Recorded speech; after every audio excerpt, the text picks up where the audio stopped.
Buenas noches, Junior. Un saludo cordial a quienes están en sintonía. A ver, yo antes de hablar de lo que ha planteado el señor presidente, en el discurso promulgado este 6 de agosto yo he visto a un presidente cansado, agobiado, seguramente porque hasta el momento no ha tenido la capacidad de resolver los problemas estructurales de este país. Pero además no ha podido solucionar la grave crisis económica de este país. Pero, ¿por qué se debe sentir agobiado? Porque debe tener un peso de conciencia, porque es culpa del MAS, del gobierno del señor Evo Morales y el gobierno del señor Luis Arce Catacora. Ambos han conducido este país durante 18 años y es por eso que seguramente debe sentirse agobiado y cansado. Y ha tratado, aprovechando el mensaje de este 6 de agosto, ha intentado desviar la atención que estaba centrada seguramente en que escuchemos medidas para solucionar la falta de combustible, el tema de la subvención, la liberación de importaciones, el uso de la biotecnología. Había esperanza en el mensaje que iba a emitir, que iba a dar al pueblo boliviano. Sin embargo, por lo menos de manera particular, para mí ha sido una decepción. Porque hemos notado que no ha recibido todo el asesoramiento jurídico y es por eso que se ha aventurado a plantear 3 referéndums y que seguramente enseguida podemos discutir uno por uno. Usted dice Arce se aventuró. Voy a mostrarle el cuadro de las 2 posibilidades que tiene Luis Arce para llamar a un referéndum. Vamos al cuadro que sigue, por favor. Está por un lado... artículo 411 de la Constitución establece por iniciativa, por recolección de firmas, iniciativa ciudadana o a través de una reforma de una ley parcial. Pero también está, es un cuadro de la mañana, por favor, ya es un cuadro de la mañana que hizo Francisco Kevin. Hay 2 alternativas, hay 2 posibilidades de que el presidente llame a un referéndum y está también el tema del artículo 18 de la ley 026, es el cuadro 6 de Reinaldo, señores, de esta mañana. ¿Cómo ve usted, doctor? Porque póngalo al cuadro de una vez, por favor. ¿Cómo ve usted? Hay 2 posibilidades. Que el presidente, que no va a poder, digamos, 20% de las firmas, va a tardar no sé cuánto en poder recogerlas, en presentarlas, no, se va su tiempo. Y la otra es mediante la Asamblea Legislativa y allí no hay mayoría. Pero hay otra alternativa, vamos al siguiente cuadro, por favor, que tiene que ver con la ley del régimen electoral. Artículo 26, ley 026, artículo 18. Pero allí el presidente tiene amarradas las manos porque también en otro artículo de la ley dice que no puede convocar referéndum para temas que tienen que ver con la territorialidad del país, es decir, el tema de los escaños. Y usted por eso dice que no ha sido bien asesorado, pero el ministro de Justicia ha dicho que hoy fue admitido este recurso abstracto de inconstitucionalidad. ¿Usted cree que se está forzando el tema? A ver, el señor presidente ha planteado 3 referéndums. Primero ha planteado un referéndum para que el pueblo decida sobre el tema de la subvención. Eso es una competencia privativa del Poder Ejecutivo. En otras palabras, es una competencia privativa del señor presidente. Por lo tanto, de acuerdo al artículo 14 de la ley 026, no es materia para ir a un referéndum nacional. Entonces ahí hay un mal asesoramiento. Pero él debe asumir... Recurso, claro, pero hay una cosa, pero no porque se haya presentado ese recurso, porque en realidad, esa acción de inconstitucionalidad abstracta tiende ¿a qué? A obviar las 2 vías que le faculta o que están contempladas en el artículo 411 de la Constitución. El artículo 411 de la Constitución dice: señores, para hacer una reforma parcial de la Constitución tienen 2 caminos. Uno por la iniciativa ciudadana, es decir, recoger firma en un 20% del padrón electoral. Y la otra vía sería lograr 2/3 en la Asamblea Legislativa Plurinacional. Maliciosamente, el gobierno, ¿qué ha hecho? Se ha adelantado a estas 2 vías y han presentado una acción de inconstitucionalidad abstracta. ¿Para qué? Para que el Ejecutivo tenga la facultad de poder plantear un referéndum. Por eso es que seguramente él ha planteado esos 3 referéndums, sabiendo que ya estaba admitida esa acción de inconstitucionalidad mediante auto de 326 del 16 de julio de este año. Así se maneja la justicia. Imagínense, cuando interesa al Ejecutivo, los casos se resuelven inmediatamente. De repente le faltó al señor presidente decir que se vaya también a un referéndum para que libere a todos los presos políticos de este país.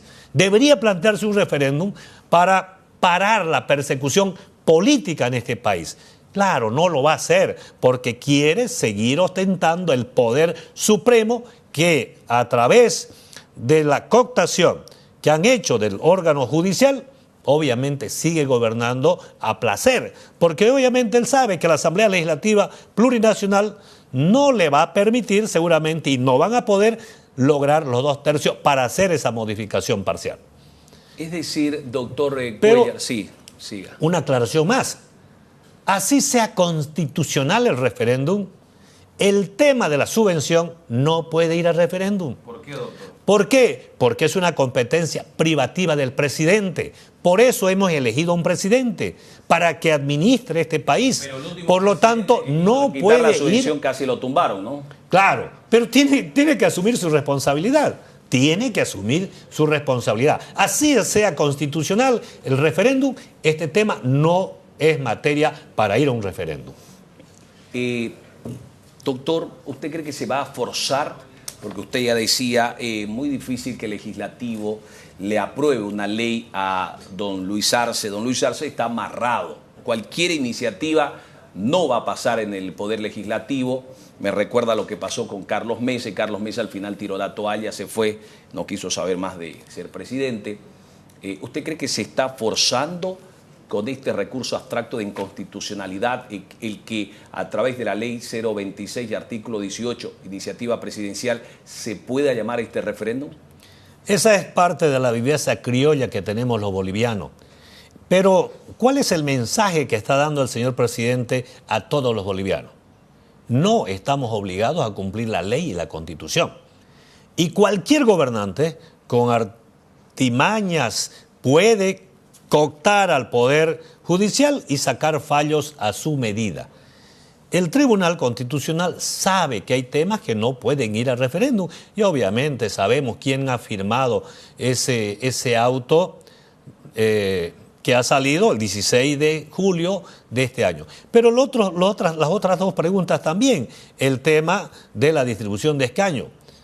Eso queda absolutamente claro, que el presidente le está diciendo a los bolivianos que no va a cumplir la ley 1492, que es la ley del censo de población y vivienda. Y aquí también hay que hacer un paréntesis.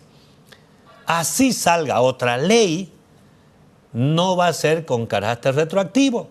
¿Por qué? Porque el censo de población y vivienda se hizo bajo unas reglas del juego que están establecidas en la ley 1492. Ya están los resultados del censo, tienen que ser elevados al Tribunal Supremo Electoral y el Tribunal Supremo Electoral tiene que elaborar un proyecto de ley. ¿Para qué? Para empezar la nueva redistribución parlamentaria. Así saquen otra ley, no tiene carácter retroactivo. Pero además, artículo 298 de la Constitución dice que el censo también es una competencia privativa del Ejecutivo. Porque además esa fue la pelea durante los 36 días de paro. Entonces, el señor presidente, en su desesperación, no ha sido bien asesorado. Así sea el ministro pues, de Justicia, no tiene la verdad absoluta y no puede pretender torcer lo que está establecido en la misma Constitución política del Estado. Y el otro referéndum que ha planteado el señor presidente sobre la reelección. Aquí, mire, vamos a resumir. Evidentemente, había una sentencia constitucional, la 084, que decía que la reelección indefinida era un derecho humano y por lo tanto el señor Evo Morales quiso perpetuarse en el poder. Vino el referéndum del 21 de febrero del 21 y obviamente ganó una gran mayoría donde decía, ¿saben qué? La reelección no es un derecho humano. Pero posteriormente a eso sale otra sentencia constitucional, la 1010 del año 23, y basa su fallo en una opinión solicitada por la CIDH. Y este fallo dice, en otras palabras, para no entrar a hablar sobre palabras técnicas, en otras palabras dice, señores, ningún presidente en este país puede gobernar más de 10 años, sea de manera continua o sea de manera discontinua. Por lo tanto, no hay para qué ir a un referendo. El señor Evo Morales no puede ir a una reelección nuevamente. Lo que le está faltando al señor presidente, de repente, es un poco de valor para decirle al señor Evo Morales, usted está inhabilitado, de acuerdo a la sentencia constitucional 1010 del año 2023. Eso quiere decir, doctor Cuéllar, que usted desahucia el planteamiento del presidente Arce de ir a un referéndum el mismo día de las elecciones judiciales. Es decir, por lo menos por iniciativa presidencial no es factible y no es viable. Es que no hay para qué hacer referéndum, porque la sentencia constitucional 1010 del año 23 inhabilita al señor Evo Morales, y esa era su preocupación del señor presidente. El tema de la subvención, competencia privativa del Ejecutivo, no es materia para ir a un referéndum. Y el tema de la redistribución de los escaños parlamentarios, ya está aprobada la ley 1492 y cualquier ley que se apruebe no va a tener carácter retroactivo. Por lo tanto, lo único que tiene que hacer el Tribunal Supremo Electoral es recibir la información que ya ha sido procesada por el Instituto Nacional de Estadística y empezar a cumplir la ley 1492. ¿Qué cree que ha buscado Luis Arce con este planteamiento? Bueno, usted dice, está desahuciado, pero a don Evo Morales eso le ha puesto los pelos de punta y hoy dijo, me quieren inhabilitar con el voto del pueblo. Dice, ¿usted cree que Luis Arce ha buscado cambiar la agenda mediática? Yo creo que pretendió, como yo dije ahora, jugar a la política.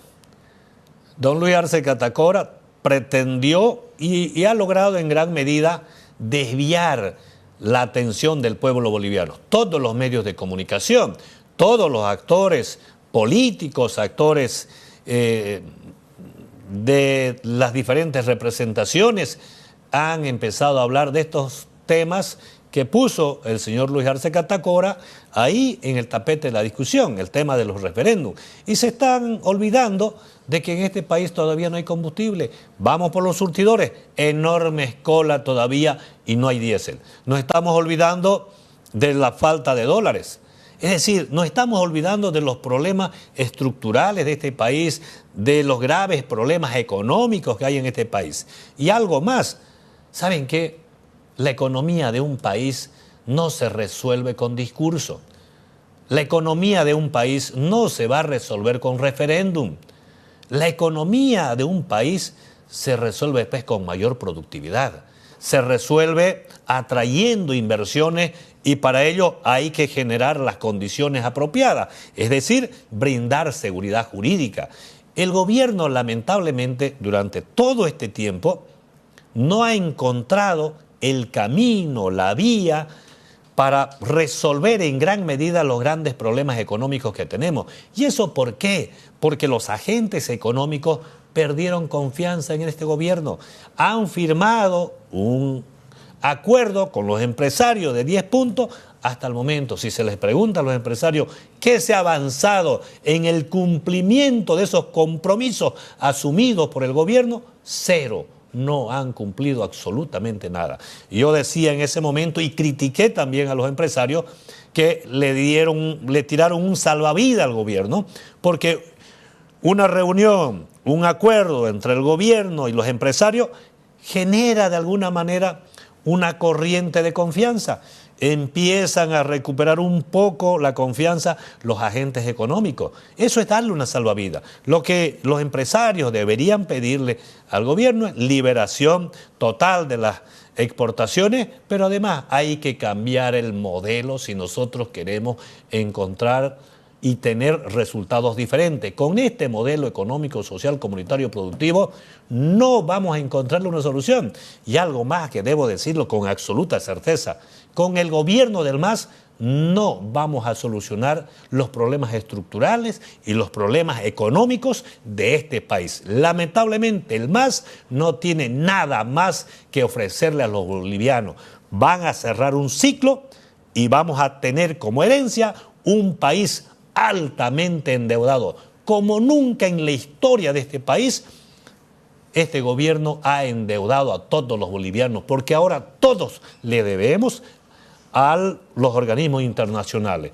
Una deuda externa que este año va a llegar a 14.800 millones de dólares y una deuda interna que es la más peligrosa porque es a mediano plazo y con tasas de interés más elevadas, que va a llegar aproximadamente a los 20.000 millones de dólares, sin tomar en cuenta los 42.000 millones de bolivianos que le deben las empresas deficitarias en este momento al Banco Central de Bolivia. Doctor Cuéllar, usted habla de economía, yo no sé si ha sido el discurso del presidente o de repente han retenido los dólares, los bolivianos, perdón, el Banco Central. Ha bajado el dólar, así reporta el periódico El Deber la jornada de hoy. ¿Cómo ve usted esto? Eso no significa que mañana va a volver a subir, pero ha bajado hasta 10 bolivianos en algunas ciudades durante esta jornada. Lo que pasa es que mientras nos manejemos con un mercado paralelo, siempre el dólar va a tender a fluctuar. Hay condiciones a veces que generan una baja en la cotización del dólar y seguramente de un día para otro también va a subir. Lo cierto es que esto, de acuerdo a un modelo econométrico, que ha hecho un docente en la universidad, no va a bajar hasta fin de año el dólar. El dólar tiende a crecer y en esas condiciones, obviamente la situación económica va a estar muy complicada para todos los bolivianos, pero también para aquellos empresarios que tienen algún emprendimiento, que están en este momento todavía apostando por el país. La situación para ellos es muy complicada, porque además no hay una política del gobierno de apertura de mercado, siguen poniéndole traba al sector productivo. Fíjense, están haciendo bloqueo hace una semana en San Julián. La Universidad Autónoma Gabriel René Moreno el año pasado ya presentó un estudio serio sobre el uso de la biotecnología. Por más que en este momento se tome la decisión de usar la biotecnología, obviamente que esto va a seguir todavía su curso, un proceso, un tiempo para que el mismo gobierno pueda aprobar los eventos que se planteen en las mesas de discusión. Gracias, doctor Cuéllar. Le agradecemos gentilmente por haber atendido nuestra invitación. No sé si tiene algo más que agregar. No, nada, Junior, agradecido por la invitación y lamentablemente yo esperaba mucho más en el discurso del señor presidente. Pensé que iban a tomar medidas tendientes a mejorar las condiciones de vida y económica de todo el pueblo boliviano, pero ha pretendido desviar la atención, poner otros temas en el debate, pero de ninguna manera nosotros prestamos atención a eso. Nosotros como Universidad Autónoma Gabriel René Moreno vamos a ser celosos en que se cumpla la ley 1492 y para ello ya hemos planteado rearticular nuevamente el comité interinstitucional, porque obviamente las leyes están para cumplirse, la constitución política del Estado debe cumplirse y ningún artifugio jurídico puede estar por encima de las leyes y de la Constitución.